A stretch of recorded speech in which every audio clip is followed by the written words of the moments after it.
IBK투자증권 정현민 차장도 함께해 주셨습니다. 어서 오십시오. 연휴가 좀 길었죠? 적응이 잘 안 되시죠? 전혀 안 되고 있습니다.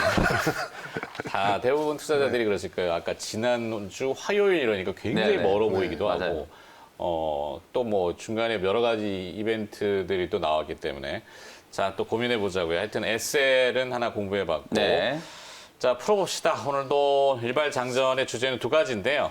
첫 번째는 화면에 보시겠지만 합리적인 의구심 뭐 이렇게 되겠죠. Y 영어로 표현하면은 아주 지극히 미묘한 시점에 발생한 이벤트입니다.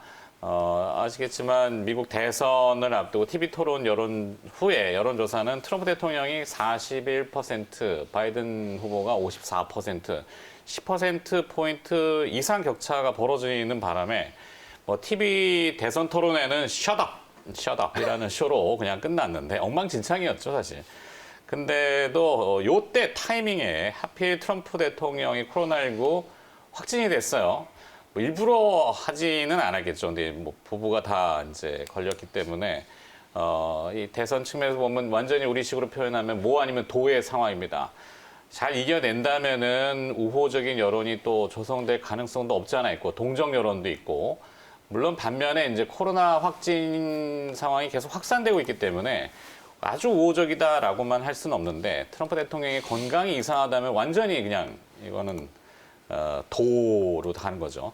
근데 이제 북한 측에서 보면은 김정은 국방위원장이 즉각적인 위로 전문을 각국 정상들이 다 보냈지만 아주 즉각적이었어요. 이례적이라고 볼 수 있는데 이겨낼 수 있을 것이다. 이런 표현을 한다는 건 거의 북한 쪽에서는 트럼프 대통령의 재선에 대해서 베팅을 하는 것이 아닌가. 쉽지만은 않은 길일 텐데 하여튼 많은 생각을 하게 되는 의구심이죠. 자, 북한은 이번 주말 10월 10일 날 북한 노동당 창건 75주년이 있기 때문에 대대적인 군사 퍼레이드를 예고하고 있습니다. 뭐 SLBM, SRBM 뭐 이런 신형 무기들에 대한 이야기들이 나오고 있는데 이건 뭐 후반부에 다시 한번 다뤄보도록 하겠고 자, 이벤트는 발생했지만 우리가 이야기할 수 있는 것은 금융 데이터를 가지고 객관적으로 접근하는 방법밖에 없어요.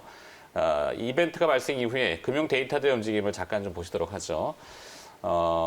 달러 인덱스, 달러 가치는 갑자기 강해지긴 했어요. 94포인트까지 순간적으로 올라가긴 했는데, 그러면서 엔화가 104엔대로 또 확 주저앉으면서, 위험 회피 신호가 극명하게 나타났긴 했습니다. 금요일 오전으로 제가 기억되는데, 공포지수인 빅스는 장중한 때 뭐 12% 급등했다가, 종가는 이제 3.5%로 내려와서 마감을 했고, 근데 이 움직임이 있을 때 미국의 이제 국가 신용 등급을 나타내는 부도 위험을 나타내는 미국 CDS 프리미엄은 오히려 변동이 없이 차분하게 내려오더군요. 이러면서 이제 미국 국채 수익률도 채권 가격이 상승하면서 0.67%대로 내려 떨어지다가 나중에는 채권 가격이 떨어졌어요. 그래서 이제 수익률은 0.69%대까지 이제 올라왔죠.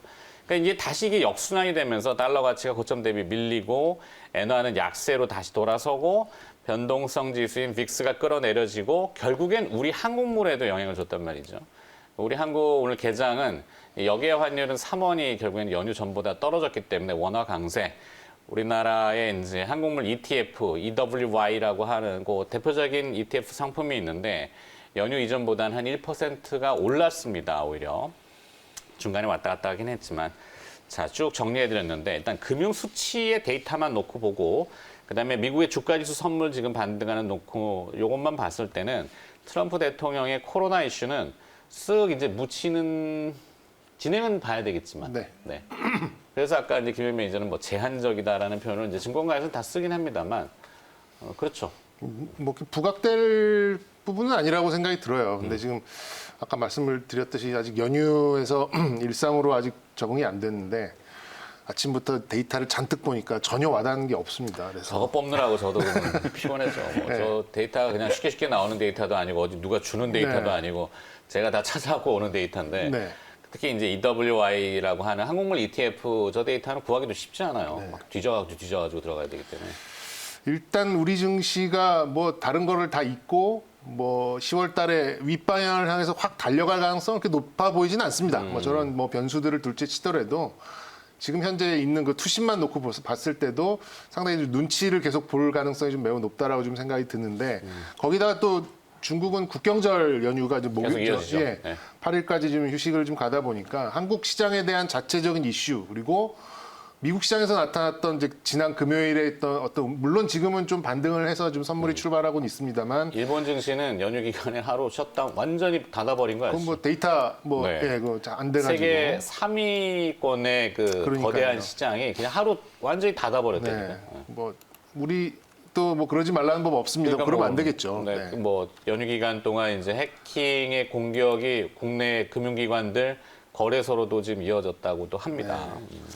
그리고 그런 이제 아시아의 그런 아시아 시장에 대한 또 리스크 이런 것들이 이제 동시에 좀 가만히 돼야 되는 그런 시점인데 연휴에서 또 탈출해야 되는 그런 것도 적응을 해야 되는 이제 그런 상황이기 때문에 뭐 큰 걱정 없이 상승을 하는 그런 상황이 올 것 같지는 않습니다. 절대로.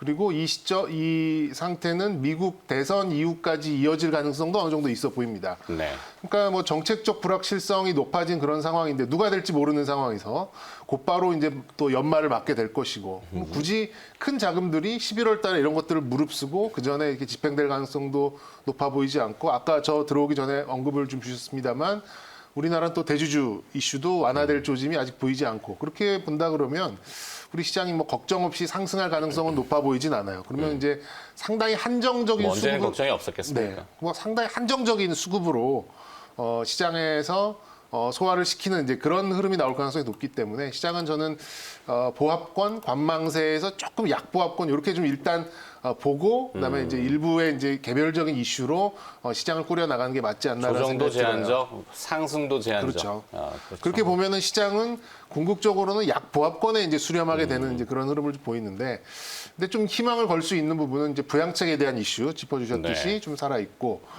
그리고 코로나 재확산에 대한 그런 상황이 지금 유럽에서는 또 한 번 좀 나오고 있거든요. 그래서 단기적으로 봤을 때는 이제 코로나 치료제, 코로나 관련된 종목들이 좀 다시금 좀 관심이 그렇죠. 높아질 트럼프 가능성이 대통령이 지금 무슨 치료를 받고 네. 있는지 계속 보도가 나오고 있는데 높아질 가능성이 있어 보이고요. 네, 그래서 사실 관련주라고 하면은 저는 지수가 오히려 안정을 찾아서 약간 되감기는 일단 놀란 가슴을 진정시키면은 위를 바라보는 게 시장의 속성이다 보니까 대형주 중에서는 아까 이제 자동차 얘기를 하셨는데 네. 하반기니까 삼성전자 우선주, 현대차 우선주, 그다음에 이제 치료 관련돼서는 저렇게 신풍제하고 파미세, 그래서 뭐 단일 클론 뭐 네. 얘기도 나오고 뭐 해서 그래서 뭐이 렘데시빌에 대해서 이제 또 한 번 좀 이슈화가 또 좀 잊혀졌는데 또 렘데시빌이 또 트럼프 대통령은 지금 마루타예요. 람다시비르도 쓰죠. 그다음에 혈장도 칵테일 쓰고 약물 있죠. 처방인 예. 르네제론이 개발 중인 단일 클론 항체도 쓰죠.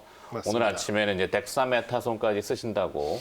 그런 관련된 종목들이 좀 자극을 받을 가능성은 좀 있어 보이고요. 단기적으로는요. 네. 근데 10월 동안 놓고 봤을 때는 역시 이제 부양책, 정책적인 그런 교집합이 있는 쪽은 유럽이나 미국이나 봤을 때는 역시 친환경 자동차예요. 그래서 큰 틀에서 봤을 때는 친환경 자동차로 보시는 게 맞지 않나라는 생각을 저도 가지고 있어서 네. 이따가 이렇게 준비하라를 또 따로 준비했거든요. 자동차 계속 말씀을 해주셨으니까 약간의 텀을 두고 말씀을 좀 드리는 게 좋을 것 같아서 일단 단기적으로는 치료제들에 대한 이제 관심이 재확산될 가능성이 있다. 그리고 10월로 좀 이제 시각을 넓혀 본다 그러면 역시 친환경 자동차 쪽이 맞다. 그 중에서도 부품주 쪽이 좀 포커스가 될 가능성이 있다. 이 부분을 좀 제가 또 준비를 했으니까요. 그거는 네. 개장 이후에 또 말씀드리도록 그렇죠. 하겠습니다. 김현 매니저는 어떠세요? 물론 네. 지수의 그 위아래 폭에 대한 제한. 그러니까 김현 매니저는 이제 조정을 받더라도 밑으로도 제한. 정혜민 차장은 또 위로도 제한. 4분기는 사실 뭐 한마디로 요약하면 뭐 지수 자체보다는 그냥 종목 장세가 펼쳐질 가능성이 높아요. 네. 지금 지적해 주신 것처럼 여러 가지 변수들이 있잖아요. 특히나 이제 삼성전자 3분기 실적 아까 얘기했잖아요. 네. 그거는 재료가 좀 될 수 없을까요 오늘? 삼성전자 이제 실적과 관련된 이슈는 사실상 어찌 보면 이제 전체적인 이제 3분기 실적의 분위기를 이제 끌어가는 종목이기 때문에 삼성전자 실적이 이제 뭐 좋을 거다라는 건 어느 정도 또 알려져 있는 상황이잖아요. 그래서 네. 일단은 뭐 단기적으로 봤을 때는 이제 삼성전자 이제 모멘텀 그러면 당연히 이제 삼성전자와 관련되어 있는 또 종목들, 5G라든지 또 스마트폰과 관련된 종목들을 조금 보시는 게 단기적인 관점에서는 괜찮을 것 같은데 전체 이제 남아있는 4분기 일정을 감안해서 봤을 때는 뭐 미국 대선과 관련된 불확실성 그리고 이제 양도세 요건 요 부분이 제가 볼 때는 사실 뭐 주식시장 결국 지금 뭐 실적으로 움직이는 시장이 아니었잖아요. 유동성으로 움직이는 시장이었기 때문에 추가적으로 이제 얼마나 많은 자금들이 좀 들어올 것인가. 다만 이제 저는 뭐 트럼프 대통령 코로나19 확진 아까 우리 앵커께서 일발장전에서 이제 제시해 주셨던 타이틀이 사실은 좀 되게 의미심장한 그런 이제 얘기가 아닐까라고 저는 이제 좀 추측을 해보는데 과연 이 시기에 정말 저도 좀 비슷한 생각이거든요. 트럼프 대통령이 일주일 만에 뭐 완치가 될지는 뭐 조금 더 지켜봐야 되겠지만 한 2주 정도 이제 잠복기를 감안한다면은 뭐 지켜봐야 되겠지만 퇴원을 해가지고 건재한 모습을 가시한다면 트럼프 대통령이 지금 사실 나이가 우리나라 그 나이로 보면 74세의 고령이세요. 바이든 바이든 후보는 또 후보는 많죠. 네 78세인가요? 여든, 9세인가요? 예, 아무튼 거의 네, 그 정도는 이제 80 나이가 될 거예요. 그렇게 이제 감안을 해봤을 경우에는 어찌 보면은 트럼프 대통령이 오히려 요번에 이제 또 잘 좀 극복을 해가지고 여러 가지 이제 치료법들 투여를 해가지고 극복을 좀 한다면 조금 더 이제 지지층을 좀 결집시키는 효과가 좀 있지 않을까. 좀 증시가 어디에 반응하냐인데 그동안의 행보를 보면은 트럼프 대통령이 이제 뭐 영화의 제목처럼 터미네이터에서 이제 I'll be back, 네.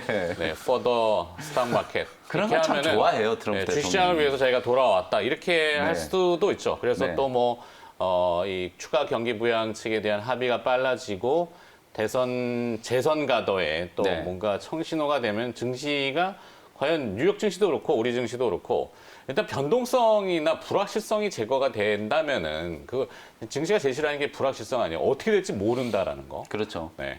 그래서 뭐 그런 측면에서 봤을 때는 제가 생각했을 때는 오히려 이제 코로나19 뭐 트럼프 대통령이 확진됐다라는 부분 자체가 미국 대선에도 그렇고 증시에도 그렇고 오히려 좀 극적인 효과를 연출할 수 있는 가능성도 좀 열어둬야 된다. 오히려 1차 토론이 끝나고 나서 완전히 트럼프 대통령이 패배했다라는 분석들이 좀 많았는데 네. 제 개인적인 의견은 전혀 다르거든요. 그래서 끝까지 좀 지켜볼 필요가 있다라는 말씀을 좀 드려보고 어쨌든 이런 이슈들을 얘기하는 것 자체가 이제 불확실성이기 때문에 4분기는 우리 투자자분들께서 정말 조금 더 종목에 집중을 좀 하는 그런 투자 전략이 좀 필요하다라는 거. 네. 그래서 오늘 아까 이제 제시해 주신 종목 중에서는 뭐 제가 이제 한 종목을 꼽는다면 현대차 우선주 꼽고시고 추가적으로 이제 오늘 시장을 이제 대응한다라고 봤을 때 아까 제가 말씀드렸던 SL이라든지 치료제와 관련된 종목 중에서는 또 미국에서 임상 이상 또 코로나19 치료제를 유일하게 이제 개발하고 있는 엔지캠 생명과학 같은 종목 네. 이런 종목들의 이제 또 움직임을 좀 눈여겨보실 필요가 있다라는 점을 한번 치료제 말씀드려보도록 여쭤보려고 하겠습니다. 그래요. 그러니까 네. 앞서 그 트럼프 대통령이 지금 받고 있는 치료제들